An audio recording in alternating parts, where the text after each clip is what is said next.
and welcome to the Weekly Whiff podcast, episode number 20. We are 2 decades in now. Yeah. We are, yeah.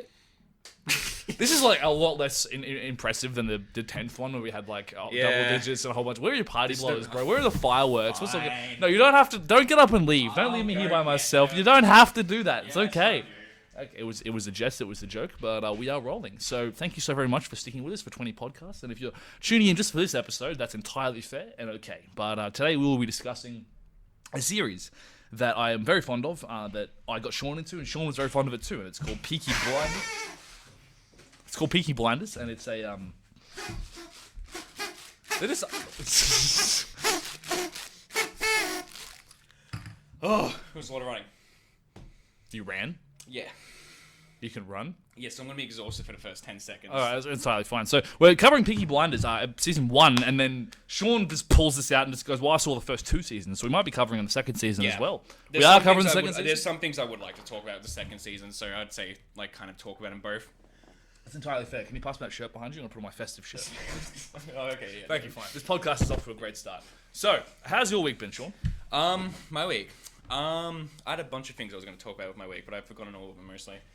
So, haven't been doing much. Been packing, because I'm moving out of the house that we live in right now. Tragically, Pete's begging me to stay. It's like tears, crying.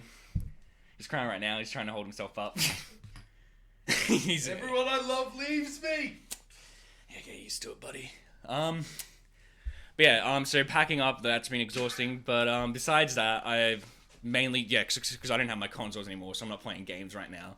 What are you doing? I'm just watching anime basically all the time, and so there's a bunch of anime airing right now actually, and there's 2 that stand out that I feel like I wanted to mention to you because I think you'd enjoy the premises of them both a lot. So one of them's like one of them's called Akunama Drive, and it's like a Expendables X Mission Impossible kind of anime where it's about these convicts like that are fucking super overpowered and that just like going together to make a heist job, and they're all just like employed by this random like cat drone thing that's obviously being operated by like a mastermind or something, and the whole anime is just about these fucking psychopaths just working together to get a heist done, and it's fucking so over the top and so much fun. That sounds amazing. It's really stylized as well. But another anime right now, and I feel like I have to mention it because of some of our past episodes, but there is an anime right now that is a Sherlock Holmes anime, but it is from Moriarty's perspective, and he's the main character, and he's just going around helping criminals commit crimes. In the first episode, he helps someone kill someone that killed their son, and it's really awesome right now. It's really fucking good, really Sick. enjoyable. And so it's the flip side of the classic detective story. Yeah. The main character's a villain. That's it's about Moriarty, and I think Sherlock will be in it at some point, but right now it's really it's a lot of fun. At the point of recording, it's only been 2 episodes, so if it turns to shit in a couple episodes, I don't endorse those future episodes. But we're looking forward to the future, and you guys won't be hearing this until like 3 weeks from now? Yeah, plus. Probably. Yeah, but yeah, no. The Moriarty one, I was like, I need to tell Pete about this because he'd probably think it's fucking awesome or something. That does sound sick, dude. It's really good. Is it more psychological, more action based? It's a bit more psychological right now. It might turn actiony in the future though. It kind of seems like it might just from the opening alone. But like, it's really good. I normally don't like Moriarty that much as a character. I've kind of realized, especially like Sherlock Holmes movies, I didn't like him. And just from what I've read in that, it seems kind of like... Well, he was a very flat one-shot character. They just needed a villain to kill Sherlock Holmes. Exactly, yeah. And that's a bit lame, and I never really felt much interest in it, but in the anime, it's fucking a lot of fun, and I'm just kind of sitting there like, I can't believe I'm enjoying Moriarty right now. What the fuck is going on? That's sick, dude. Yeah, but that's mad. So those are the 2 you've been watching. Anything else? There's been a bunch more, but they're not really worth mentioning. No, you're just like sort of cracking in and seeing a look. Yeah, exactly. Having a look. Yeah. That's fantastic, dude. How's your week been? My week's been interesting. I've I've been running a lot of War Thunder, actually. It's a tank simulator and also a plane simulator, also a boat simulator. It's a little video game that I picked up from YouTube that I'm really, really big fan of. And I started playing with a mate of mine who's a veteran of the game, that is. And so we're just cracking through it and memeing hard. And we've got a bunch of mutual friends into it now. So T-Dens, the man, he's joined us. Probably doesn't want to say his name. Oh, he's fine. He's fine. No one knows who he is anyway. Yeah, but I'm pretty sure he told us. Just get a couple of bleeps in it for us. Bleep that out, Tim. Yeah, bleep it out. We're going to get him on the pod just for War Thunder. We're going to talk about it. It's sick. Or Company of Heroes. When we do a Company of Heroes, I'm going to make you play an RTS, bro. It'll be fun. But yeah, no, so it was pretty good. Been a little bit of that. Been a little bit of Tekken today with my man.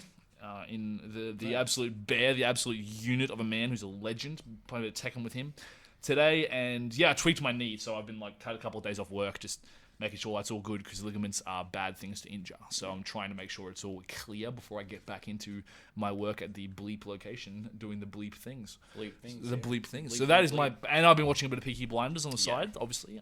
Doing a bit of that. I did a spot of writing today, which is garbage tier. I need to get back into it. And aside from that, man, I'm not really sure what else. Yeah. I haven't played anything interesting or new or dynamic. I should be still cracking through Ghost of Tsushima. I should finish off Devil May Cry, but as is, I'm probably going to have to download the digital versions for when you decide to hit me with the pod. Pod recommendations for those games. So that's where I'm at, dude. But, so interesting week. And we've actually got onto this a week after we did the last one, which is nice. Because taking a month break is nice and all, but... Yeah, this is the pace we should be doing on, and especially since I'm going to be taking a month break when I'm moving and trying to get into a new location. But hopefully, that'll be really good, man. We'll run it over Discord, so you might notice a bit of a drop in quality. But I'm sure our man on my end, especially, my mic's going to be garbage for a while. Oh, that's right, dude. More garbage than it is right now. More garbage. These are good mics, dude. I'm a fan of them. Okay, so that is our weeks, and now we'll get into Peaky Blinders. Thought we'd change up the formula a little bit, and Tim is probably going to edit out half of this because it's going to be incorrect. He's definitely going to edit that out. Don't edit that out, Tim. Keep that in. Incomprehensible garbage. Yeah. But we were thinking about... I just wanted to sort of talk more generally about things, right? We're sort of like systematic breakdown of stuff, and it would be nice to try out a different formula. So I wanted to go with your initial sort of gut impressions of the show first, man. How did you find Peaky Blinders seasons 1 and 2? It's great. I like it a lot. It's got its flaws. It's definitely not perfect. It's not the best TV show ever made, but it's pretty damn enjoyable, and it's well acted as well. There's a great range of actors in it that are fucking fantastic. I don't think there's a single weak performance really in any of the characters. And all the characters are super enjoyable as well. I genuinely enjoy most of the characters. Even the characters I hate, I've enjoyed for good reason. There are a few characters that I feel are a bit unnecessary, which we'll get into, I assume. But it's a really solid experience. The first 2 seasons, at least. I heard 5th season's a bit rough. It's a bit different. Yeah. Because Netflix ended up making it. Netflix is like a really weird zombie factory. It's kind of like the Dr. Frankenstein. There's a whole bunch of different series that get cancelled on their respective sites, and then Netflix goes, we'll pick it up and keep making it. So they just keep pumping money into the same people doing it. Yeah, it's weird, because whenever they pick up a show, it seems like it doesn't turn out that well for that show. But shows that come from Netflix don't seem like... I don't feel like they suffer in quality. Like Stranger Things is Netflix originally, I'm pretty sure. And I think that's pretty consistently good. It's a bit hit and miss, though. Yeah. It can just depend on the series. For sure. Exactly, yeah. Because you give, a lot of writers complete creative license to do what they want. The things that come to mind for me with Netflix picking up series are both Black Mirror and Peaky Blinders. From what I've heard, you said Peaky Blinders is different after Netflix picked it up. Black Mirror is definitely very different after Netflix picks it up, and I think there's a bit of a drop in quality, but I still think it's decent at times. Yeah, that's good. Another one's Lucifer that I haven't watched at all, but that happened. Who watches that? I don't know. Possibly a chunk of our fan base. I'm pretty sure one of my friends is a massive fan of it. Nice. I don't want to race it too much. Here's to you, buddy. Here's to you. So your initial gut impressions was it was good, but what I'm saying, visceral, when you walked in, you started watching that series, just episode 1 onwards, what was the vibe you were getting, dude? What's the sort of, how did you feel walking in? Talk to me about vibes. Can never really describe the vibes of shows too well. I don't know. It's just kind of...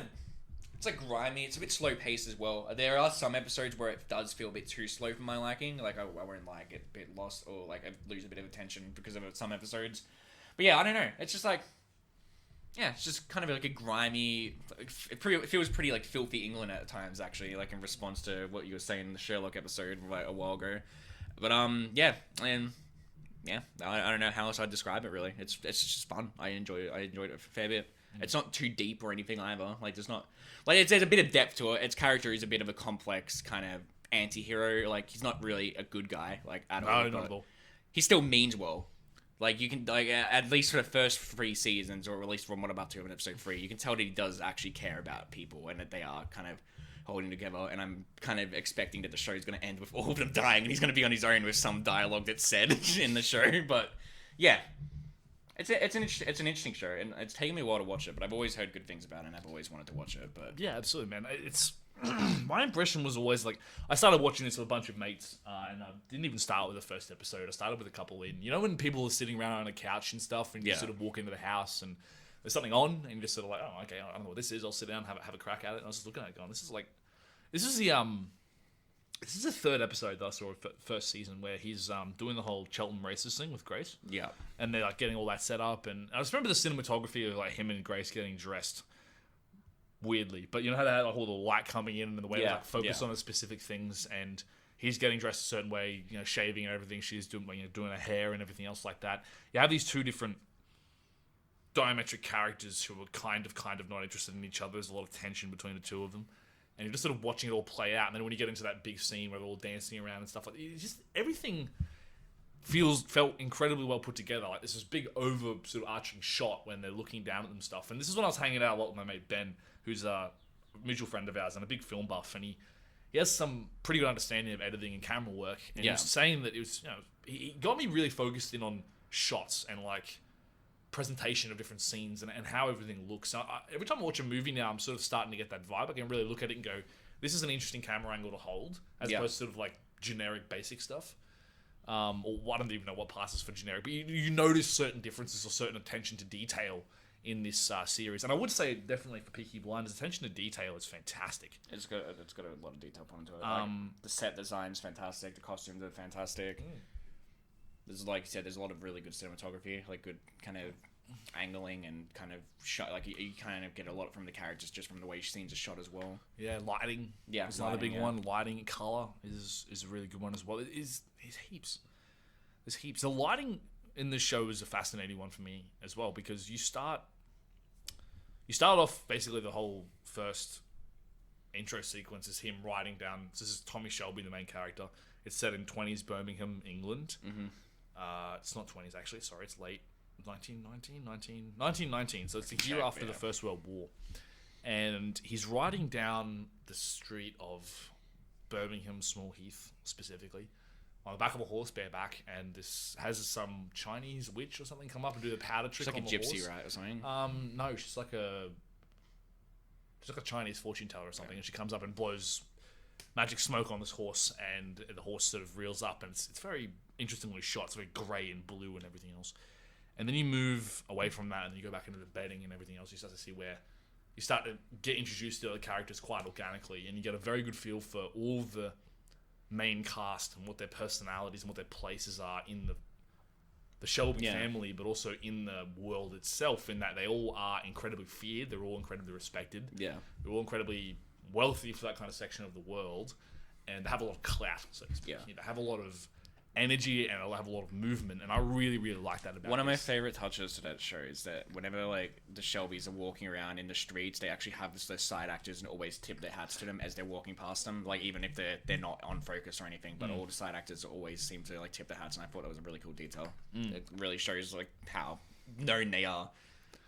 And it feels, you talk about filthy England, I think one of the things also I notice about this is when you get into remember when Major Campbell first comes through Birmingham? Yeah.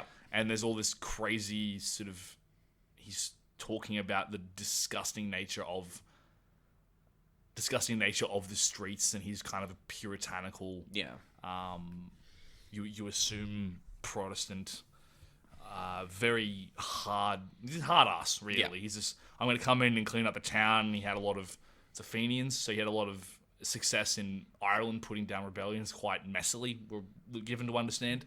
And he's driving through the town, and it's at night, and there's all this crazy shit going on, people puking, and just this is really disgusting, grimy, depraved feel to it all. Yes. And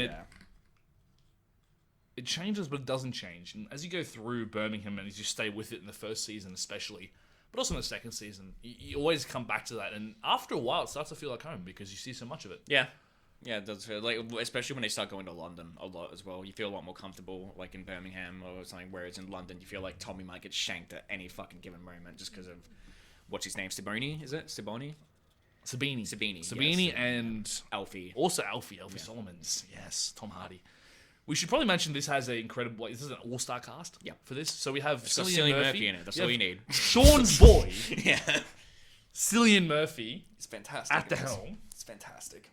What do you like about his performance so much, man? Run us through it. He's fucking like, yeah, it's like the on edge performance he's given. Like you can tell that he's like a man that is on edge a lot of time when he's talking. Like in like the distance he puts between himself and everyone, and just how he talks, you can tell that there's like he's got this innocent facade there, or he's like this friendly, like kind of like I'll talk to you or whatever. But like beneath it all, and every time he's talking to people, especially people outside his family, you can always see that there is that fucking evil villain behind them as well that is like waiting to come out. And I love how he sells it, especially like a lot of the earlier moments in season 1 when he's talking to Grace, you kind of get that intimidation from him, like how he's kind of talking down to her, but like he's kind of keeping his distance and being like, yeah, stay in your lane, don't get too close. And then over time, you see that kind of collapse as he does actually start to catch feelings and all that. But and just seeing that contrast of him like talking to people and then how he talks to his family as well. I just in general as well, I love all the Shelby family and how they act with each other, and I think all the actors do a great job of actually feeling familiar with one another. Like Arthur especially, and John and Polly definitely as well. I think they all sell their performance as well. They all feel like what they're meant to feel like, and they, most importantly, they feel like a family that does genuinely care for each other. There's so many times where like Arthur and Tommy are like arguing, but it's like you can tell that it is kind of like a brotherly argument or something, and then you like there's always like Tommy like kind of like being like, oh come on man, you know like the noose scene for example, like when Arthur like tried to hang himself, and then Tommy's like you should have used a gun or something, and like he's jokingly being like, we're gonna split your inheritance between me and John, so next time just use a gun. Yeah, that's fucking such a good line. It's great, yeah, because like you can tell the love like that is there, like there is the worry. He's like looked at the bruise, but then he jokes around about it because it's the easy way to get to like talk with each other. Yeah.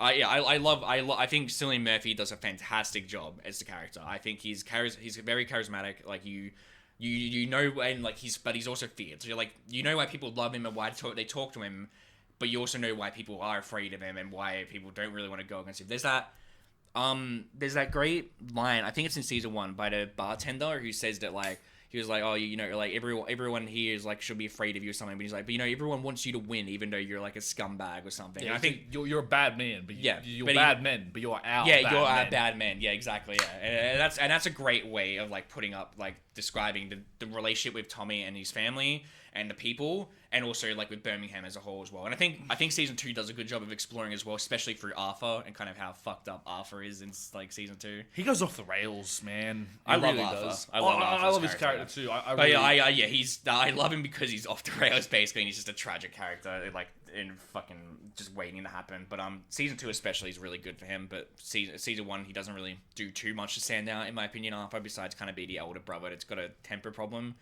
But season 2 I think lets a lot of the other side characters kind of get more shine and depth, whereas season 1's a bit more kind of Tommy's show, and also Grace and Campbell to a bit. But even then I think Campbell's actually, I don't know. He's kind of mixed. Like in season 2, he gets a bit of development, but he's also kind of on the back burner until the final episode. So I'd say season 1's more Campbell focused, I guess. But yeah. To go back to my original point, I think Cillian Murphy's just perfect, and I love him in everything I've seen him in. I think he's great. I think he's just good at playing the villain for one thing, or playing that kind of like anti-hero kind of character. And he plays both incredibly well. I mean, obviously your favorite movie is 28 Days Later. Exactly, yeah.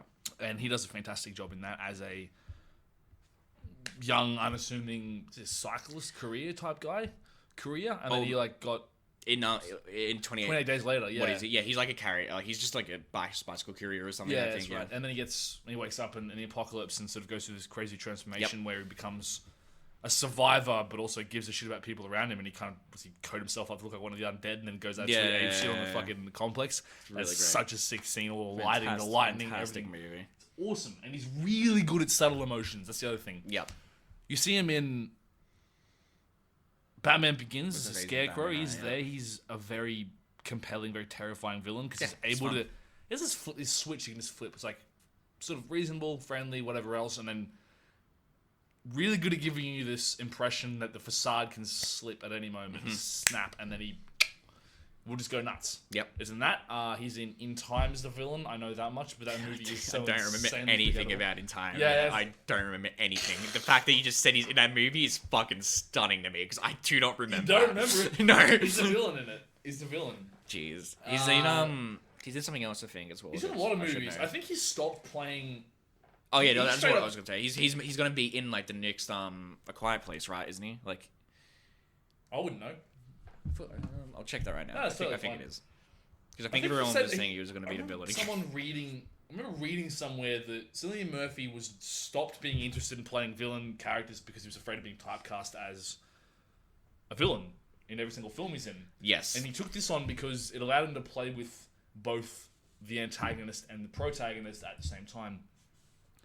And that element I was talking about earlier, where he's able to give you the impression that there's a cool, collected, calm facade on the outside, but it can snap at any moment and get incredibly violent or scary.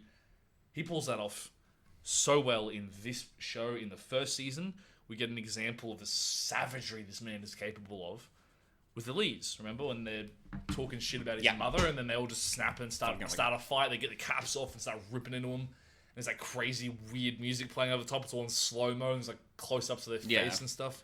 It is a good, he does display like a really good mix of being like the caring kind of brother that does care for his family, but also a businessman. I think the scene that best describes that is when he like John's like gonna get married to the prostitute Lizzie. He goes to Lizzie and like tries to like buy her, and then she bites, but then he's like, all right, leave. I'm telling John or something. Yeah. Then he tells John, he gets him to stop, and he gives John a pep talk and cheers him up. Yeah. Then he goes to like marry him off to Hermes, or I think Esme. That's where Esme, to join the Lee families together. So it's like there is that he's taking care of John and doing what he wants because he said that he wanted a mother for his kids. Yeah. But he is still kind of like thinking like manipulating. Logically he's thinking for the good of the family, but the ends in Tommy's mind to justify the means. And this is what makes him interesting. There isn't a clear-cut moral code with this particular character at all. Mm-hmm. He will do almost anything to protect his family, to protect himself, and to protect the livelihood and the money coming in. And this is one of the most brilliant things about this entire series is... And it is, like, I remember a mate of mine saying it's a bit formulaic, but it's kind of fine. You get into this situation where they seem to have no way out, but Tommy's got a plan, or Tommy's got several plans, and it kind of pulls a trick. Yeah, and especially what season 2's finale was. Season 2, and then it gets in and it keeps going. And there's a sense of repetition, but the stakes keep going up. So they keep it fresh, they keep it interesting, they bring out new characters.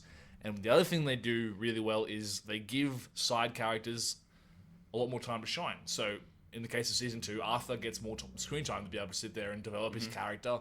We see him get put into adversity. We see him develop a very serious relationship with a little drug called cocaine. Mm-hmm. We watch him kind of degenerating into this beast-like wild man who just likes beating people up for the sake of it. Like beats 2 people to death, I'm pretty sure. Yeah, in season 2. He does. Yeah, it's insane. And he gets more suicidal, he gets more crazy. Yeah. And I think this show really is a good example of showing PTSD. I think so as well. I do think there are interesting aspects of that in the show, especially season 1 with Tommy and like the nightmares he keeps having. Yeah, and they're smoking opium to try and make the nightmares go away. And Joe mentions he's got the same kind. Joe Cole. I mean John. John is mentioning the same kind of stuff's happening to him. Arthur obviously has issues. What do they call it? The Flanders Blues. I think so. Yeah, I think that's what they called it. Yeah. Yeah. It's really fascinating. It is. The way they put all this together. And as Shaun mentioned earlier, it's all on this backdrop of a filthy industrial age England. Yeah. With grey streets and structures and fire exploding out of these factories and insane poverty everywhere you go. Yeah. And these guys are illegal bookmakers, so they profit off the poor. That's a big part of the thing. But they also, when they say people pay them protection, they take it seriously. If someone attacks one of their pubs, they go after them hard. Yep. Every single time. They look after their people. They do their best to. But you always get the feeling with Tommy, who's the leader, de facto leader. So just to lay out the characters really quickly, you have Tommy Shelby. You could probably call him the protagonist for all intents and purposes. He's definitely the protagonist. Yeah. Arthur Shelby, who's his older brother, the oldest. Who's kind of the heavy. He's the big guy. He's the mad dog. He's scary, very physically capable, and kind of a maniac. Yes. You've got John, who is a weird one because he seems to be the most well-adjusted out of all of them, but he's not the smartest. I mean, he's smarter than Arthur, but only just, and absolutely capable of some serious brutality in this show. And he does carry out some of the most brutal shit I think I've seen throughout the show. So he's very capable of brutality himself, but he seems to be almost the mediator or the third guy between the the dynamic between Tommy and Arthur. I feel like Tommy and Arthur have a very close relationship, and John acts as a kind of satellite or a guy who holds them all together. Yeah. Yeah, to an extent. It's just like, cause I remember seeing it. Oh no, actually no. Yeah, never mind. So I was gonna say, doesn't John start questioning it in season 2? But no, he's like Arthur's the one who's questioning it in jail, and then John's like defending him, like, and saying like Tom has a plan. Tom has a plan. Besides that, there's Finn, who's like the Finn's gonna stick your head in a bucket. Yeah. He's a tiny kid in the first one, and they make him like they age him up after 2 years. He's like a 17-year-old. One of my favorite little moments in that whole show was when Arthur and John go to like burn the bar, and like they stand up and Finn stands up and they just both push him down immediately, and they're like, stay and like just leave. But yeah, Finn's the youngest brother. He hasn't done much so far, but I have a feeling that he'll probably be used. He's like, kind of the butt monkey. He sits there and gets a lot of shit. Just the fact that he's there is just like makes me think that he might just end up being used to like motivate some of the other characters at some point tragically. Like I said, I expect all these characters are going to die by the end. Honestly, there's too many lines. I haven't seen the end of it, so I couldn't tell you, bro. Yeah, I know. Yeah, but then there's Polly, who's the aunt. Their aunt, right? Their Aunt Polly. She is such a fascinating character to me. She is, yeah. Incredibly scary woman. Yeah. Just that's what I have to say about that. She's a very, very scary woman. Yeah. Yeah, she's the voice of reason for the most part in season 1, like kind of like the one that stands there and like slap them into line. Like she's just like. Well, she's introduced by pistol whipping John because he left a loaded gun lying around the house for Finn to play with. Yeah. Also, sorry, there's another sibling. Ada. Yeah, Ada. Ada Shelby. Who I like quite a lot. I saw people complaining about her when I was reading up about season 2, but I liked Ada in season 2. I thought she was pretty, like, I think she had pretty a rational reason for not wanting to be involved in everything. Yeah, absolutely. Ada acts as a kind of wild card for the family. She's interested in this other guy called Freddie Thorne in season 1, who's a communist agitator. Yep. A union rep. And he's just trying to get people stirred up pretty much, and the government wants to bring him to justice. Yeah. And in season 1, she gets pregnant. She has a child with him, and it becomes a really big part. That's episodes 4 or 5, I believe, is a big part of that. Yeah. And then he comes out at the end with a Lewis machine gun at the stand down of season 1, which is sick, dude. I love it. I love it when he just rocks up. It's just like, what was that you were saying about being outgunned?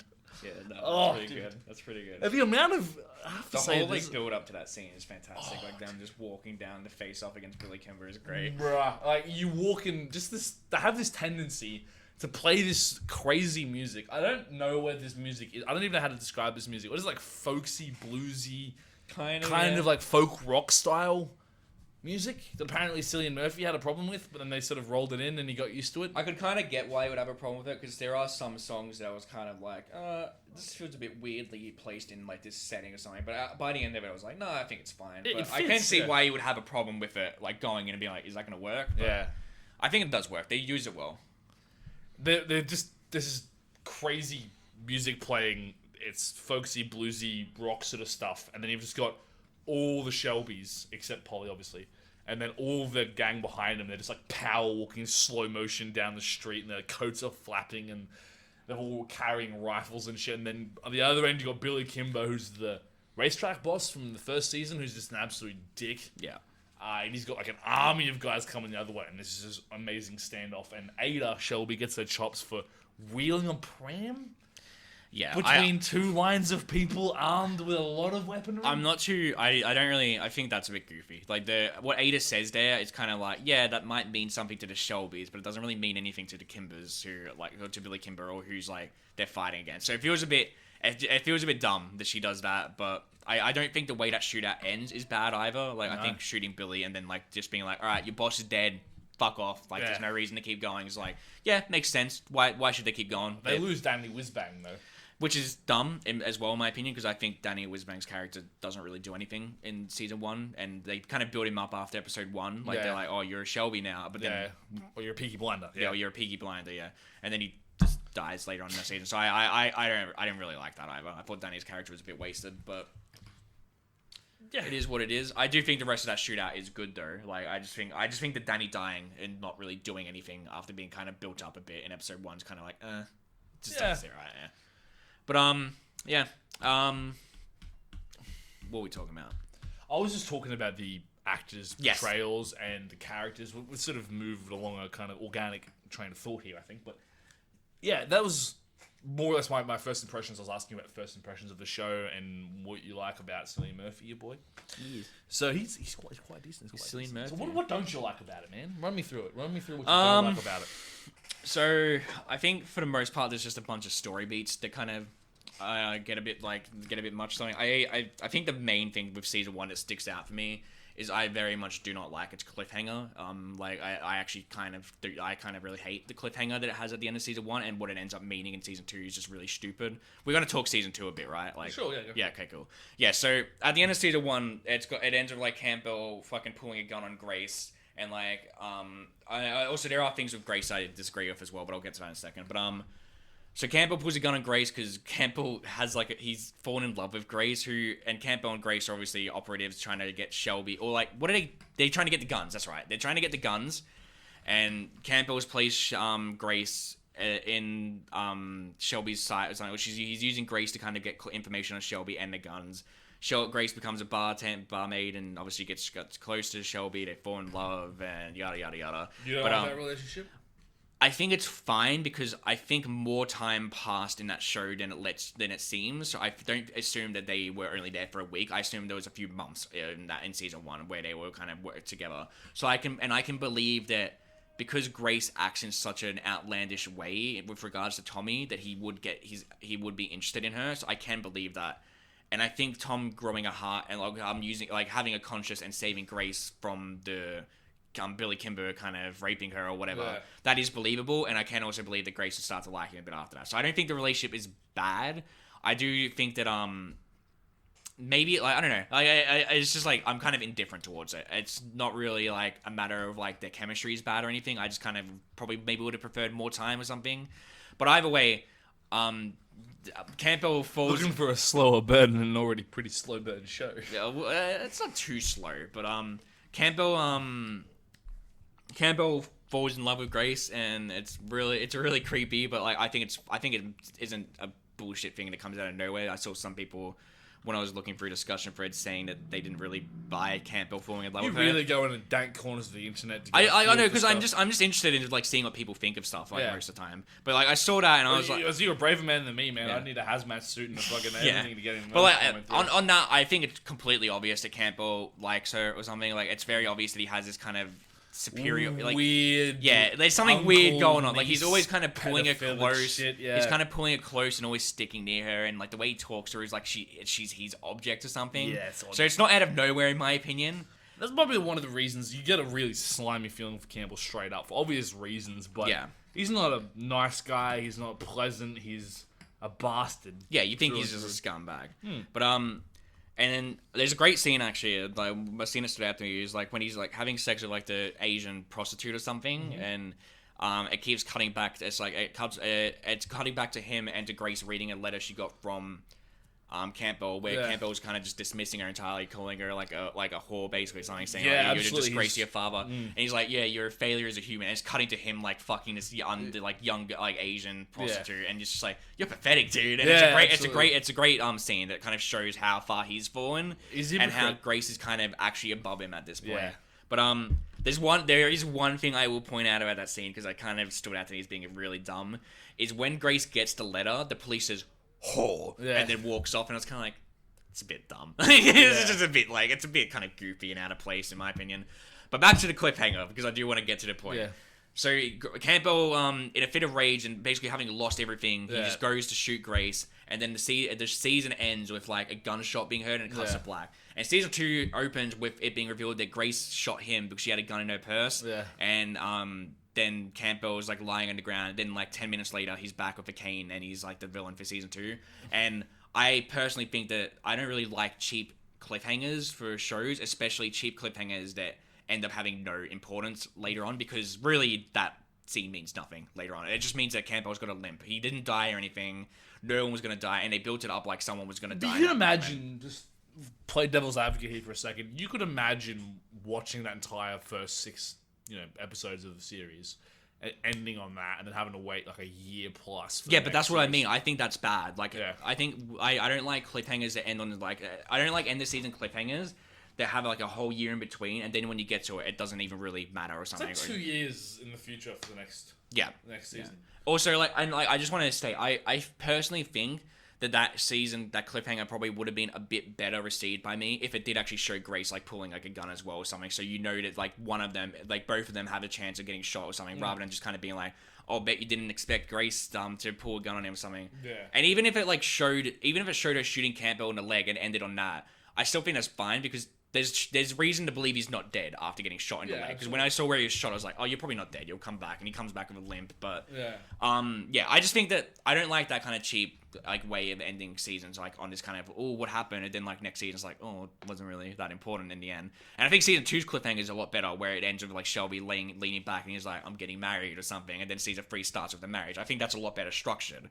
Though I do have problems with the 2-year gap in between season 2 and 3 already, but we won't talk much about. I'm thinking about the future seasons because there's an amazing last scene from one of the seasons.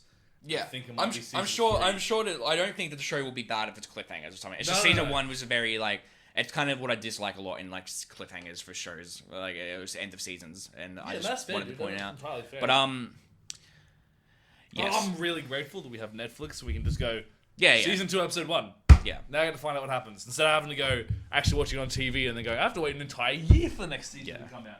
Also, like in terms of things I disliked in season 2 as well, I didn't like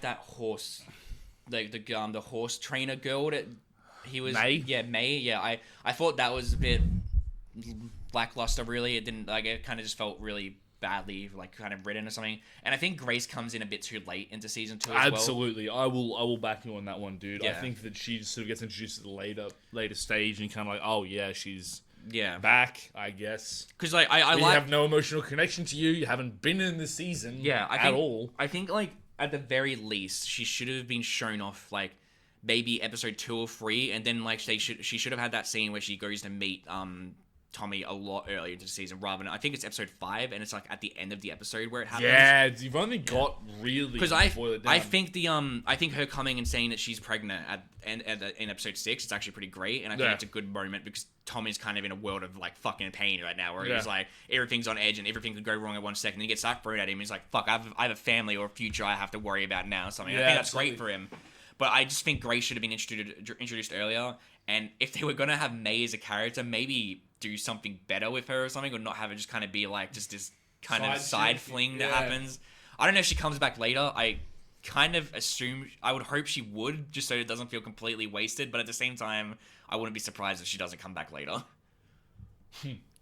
right. Yeah. I don't remember. Okay, well that doesn't bode well. I legitimately do not remember what happens there. Yeah. At all. I also think Campbell becomes a bit too goofy for me in season 2. Like he's just an evil prick, isn't he? No, it's not even like evil. It's just like he's so pathetic in season 2. No one takes him seriously. He's got no control over anything, and it's just kind of like, dude, you're so not intimidating anymore. You're just laughable.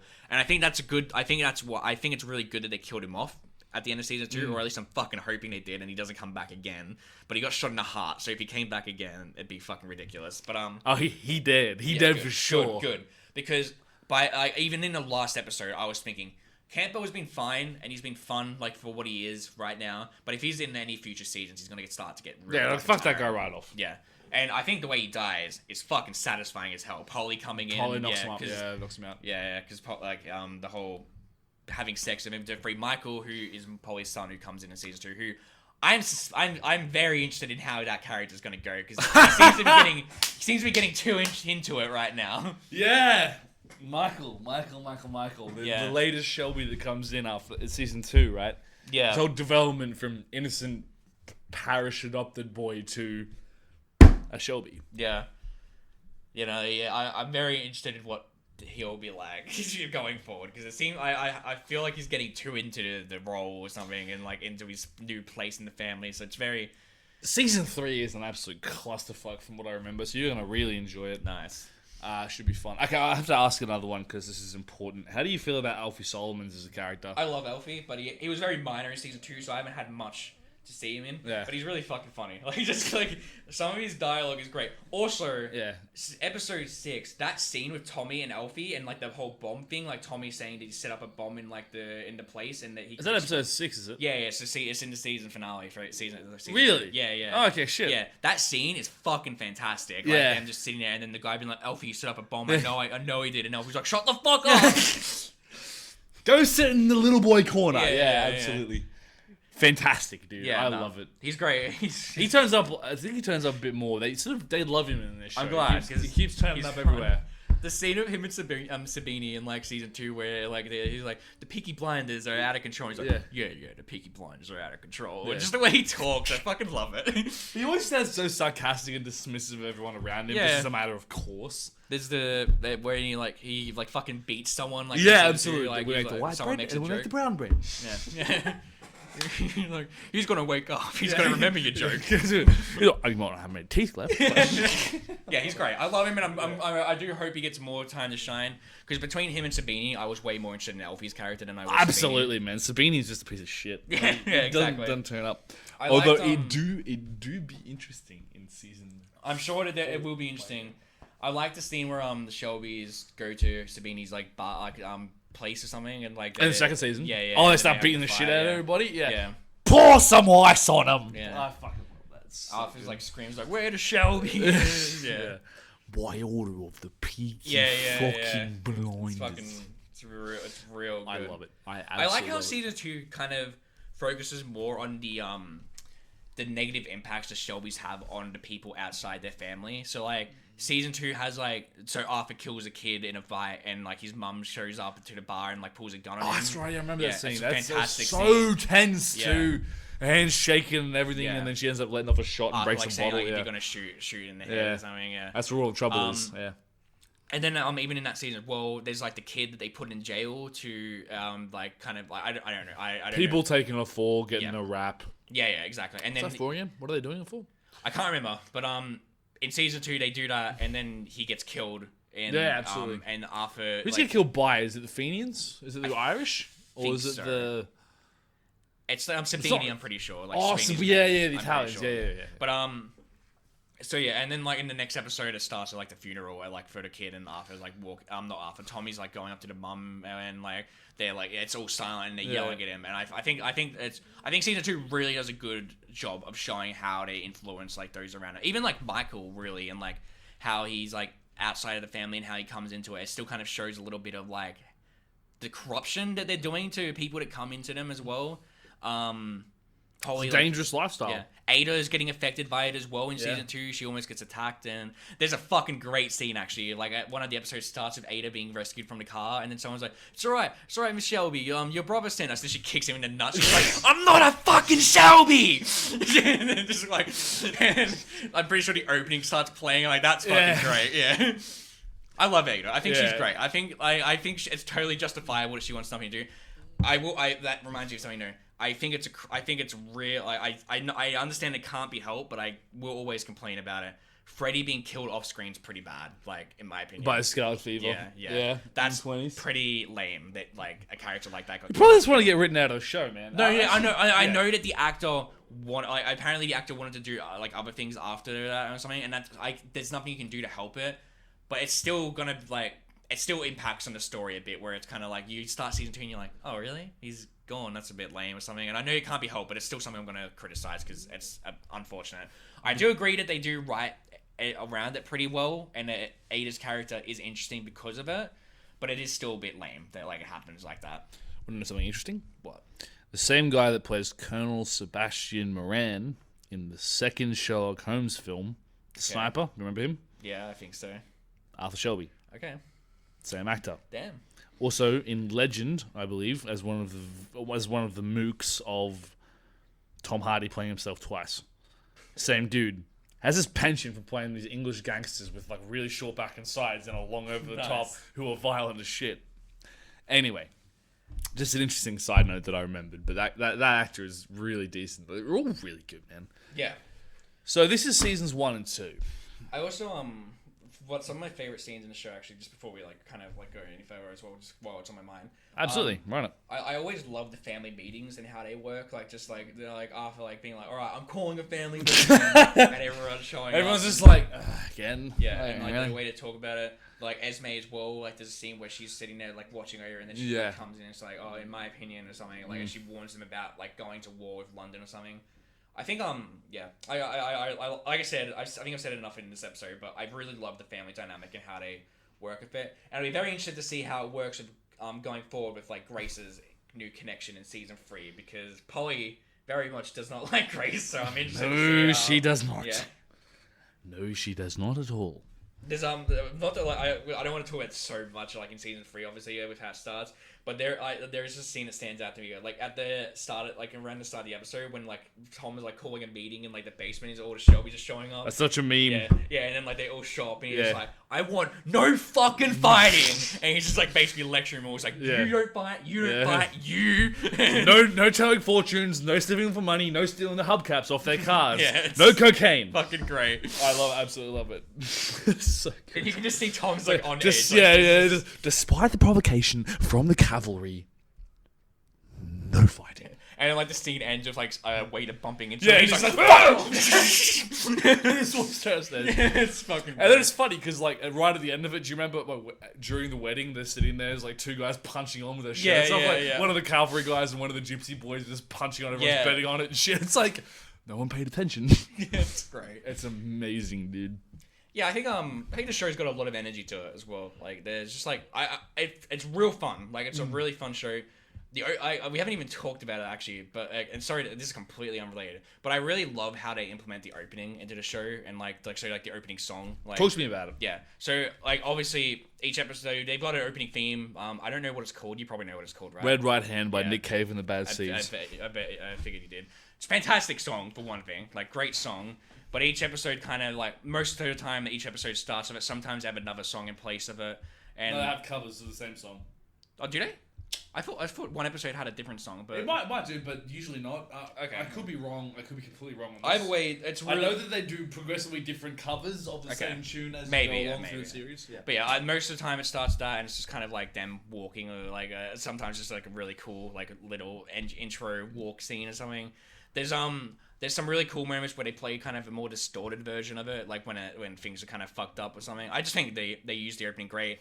And there's a scene in there's been in season 2 where Campbell's talking to his 3 officers and like he's kind of giving them the like job. He's like, all right, you gotta kill Tommy Shelby tonight, and like the theme's playing during all that, and then the scene ends, but the theme still plays, and then it's just like a complete contrast, and it's focused. It's now Tommy constructing all the Shelbys of what they're doing in that. Yeah, I thought that scene was fantastic. The way like the theme's playing through both scenes, and it just naturally progresses, like transitions to Tommy from Campbell, and it's kind of like, oh yeah, this is the clash. This is it.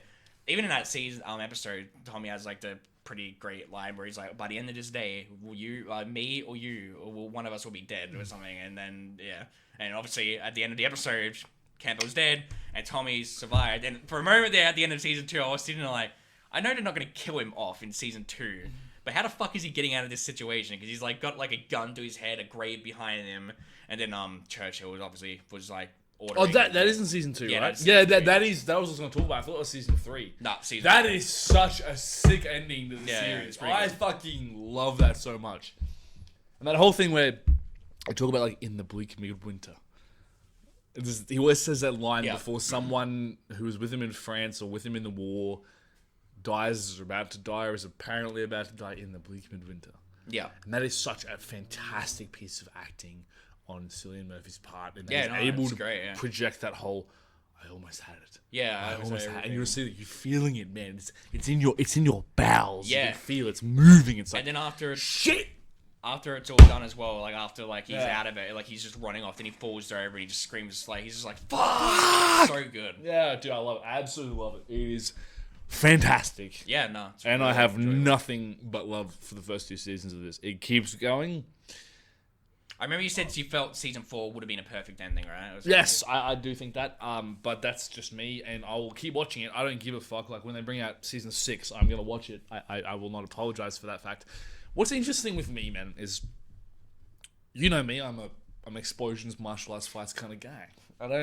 really get into these slower, more dramatic, character-driven series all that much. You know, your Breaking Bads or your... What's another good example? There are no other good examples. Breaking Bad is king for you, I'm pretty sure. Basically, Breaking Bad and Better Call Saul. Breaking Bad's not too slow paced though. No. And this is like what I find really fascinating about this particular series is the pacing. Yeah. It's not fast. It's not explosions. There's not fights everywhere else. There's not all this crazy shit going on a regular basis. There is, but there's not. What drives this show? Made by an observation made by a friend of ours, but also just something I absolutely noticed is it's the dynamics between the characters. Yeah. And it's the drama of those things that drives the show. It's not... There are several very great fights in this, which are messy and cut, and I love them anyway.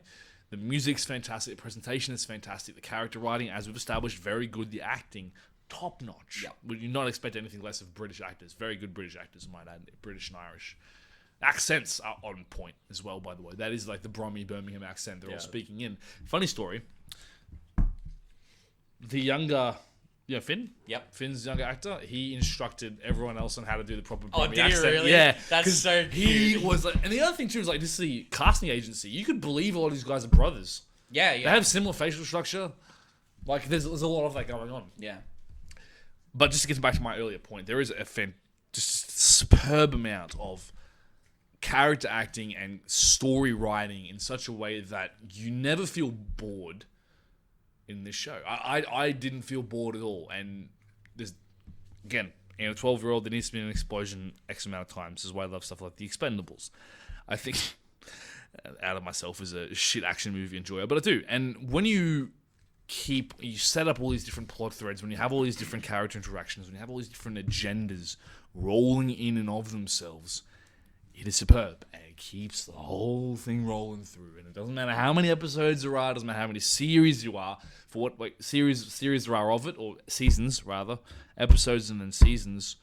You keep watching it because you just kind of need to know what happens next. They're good at those cliffhangers, they're good at those hooks, they're good at setting up these different plot threads and then resolving them, but then setting up like higher stakes ones. It's all about the stakes. It's all about the game. It's all about the who can bluff harder. And we see this all the time. Tommy Shelby is a master gambler, and that is what he's about, but this is the thing. Tommy has a plan, and I think the story gets most interesting when a lot of his people don't follow it. They're doing their own shit, then he has to pick up after them, but then they might discover something else he didn't account for, so he has to make it up as he goes along. Like, it's just amazing to watch. It really is. When you look at the narrative beats, when you look at the way it's put together, Shaun's pointed out some obvious discrepancies with it, and I'll happily agree like I with said, him. it's not perfect. It's not perfect, absolutely not. But just the feel, the vibe, the rolling, weird dopamine addiction you get from this, of just watching people in the 20s wearing sick suits, razor caps. They got the vibe right, the music's banging, and this is not my style of music at all, but I do like it. I think it suits it very weirdly well. And then just the villains and then the stakes. All these things blend together into this beautiful foot-long Subway sandwich from the early 2000s, when Subway was actually decent. Fantastic shit. That is Fucking Blinders. dig at Subway at the end. Dude, I'm hungry. Anyway. Shaun. Episode 20 is done. 2.0 and 20. 2.0. Yeah. We've been at this for a very long time. I just wanted to say a quick thank you very much for bearing with me, for rolling with the podcast for as long as you have. We live together. We have to see each other very occasionally. Yeah. And I understand that's a struggle and that's a burden on you. And I appreciate you coming out to do the pod, and I appreciate you being in the same room with me, man. I thought you were talking to the audience for a second. I'm going to be completely honest. It took 10 seconds into that spiel for me to realize you were talking to me. And then I was like, fuck, I feel bad. There you go, guys. That's our dynamic. That's our relationship outside of the episodes. I'm a fucking twat. You're not, dude. I really appreciate your inputs. Fun. Yeah, I really appreciate. No, it's not ending, by the way. This is not the end of an era. Unfortunately, I'm still fucking being dragged in. No. I just want to say very heartfelt for myself. A heartfelt thank you for sticking around, dude. For pushing me to do this sometimes when I'm not feeling it. For getting in. For recommending so many amazing series that make me feel things. I really appreciate that. I really get into it, and it means the world to me, man. And you just saying, "Hey, let's do a podcast in January," and then everything else this fucking year has brought to us, and the podcast has remained a stable thing that we're able to get in and do. Shit. Oh, dude, but This is the year of the weekly whiff. We're 20 episodes deep. It's 2020. It's good. We're going to get further in from here. You're going to let me know when you moved in, when we're all sorted out. The next Disney. We're all set up. We're not going to become the next Disney, man. We're going to become something else. Running the world. All of you bend your knees to us.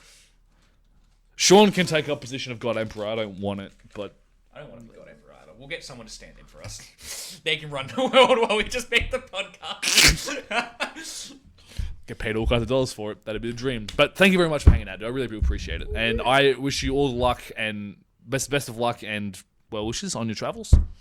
But you'll be thinking you're leaving forever. People think I'm leaving. Yeah, no, you come back. But just generally, I just wanted to put that out there.